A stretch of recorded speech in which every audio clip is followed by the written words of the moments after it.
Assalamualaikum warahmatullahi wabarakatuh. Hello everyone, perkenalkan saya Sel Alicia Putri, NIM 23100200028 dari program studi akuntansi. Di sini saya akan menjelaskan kasus korupsi suap pemeriksa keuangan, penyalahgunaan wewenang demi laporan bersih.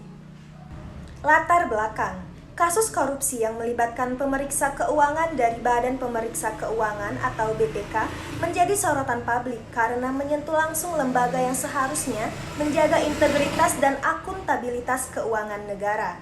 Salah satu kasus yang cukup menonjol adalah suap yang diterima auditor BPK dalam rangka memberikan opini wajar tanpa pengecualian atau WTP pada laporan keuangan Kementerian Desa, Pembangunan Daerah Tertinggal dan Transmigrasi atau Kemendes PDTT tahun anggaran 2016. Masalah yang terjadi. Masalah utama yang pertama, penyalahgunaan wewenang oleh auditor BPK yang menerima suap.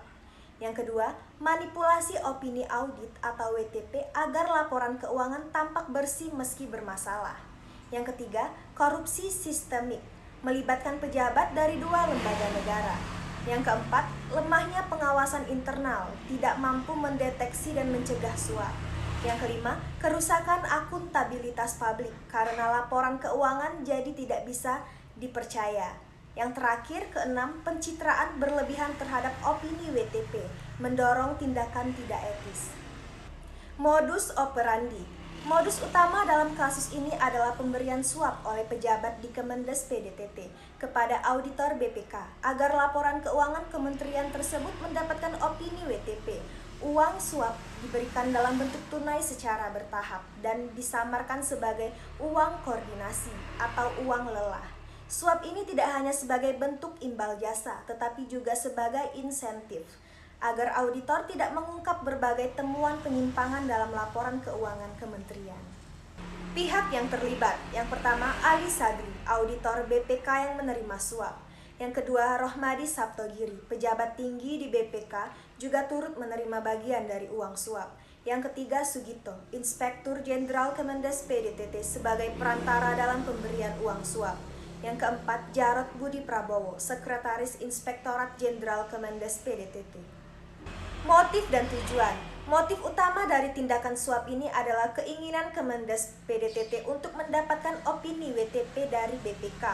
Opini ini sangat penting karena akan memengaruhi citra kementerian di mata publik dan pemerintah pusat, serta bisa berdampak pada pencairan anggaran di masa mendatang.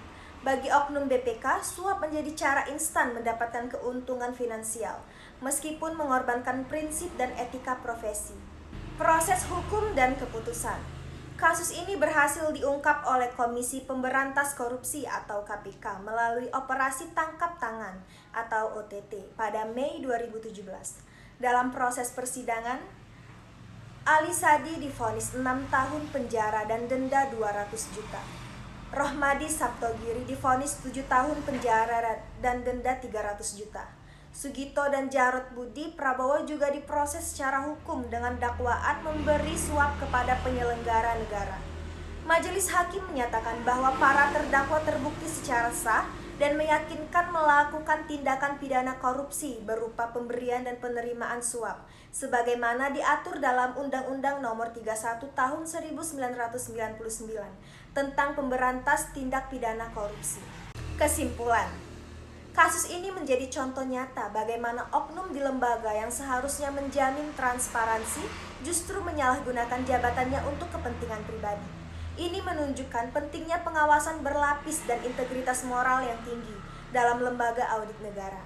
Penanganan tegas dari aparat penegak hukum seperti KPK sangat penting untuk menjaga kepercayaan publik terhadap lembaga-lembaga pengawas negara. Baiklah, sekian presentasi yang saya sampaikan terkait kasus suap. Saya ucapkan terima kasih. Wassalamualaikum warahmatullahi wabarakatuh.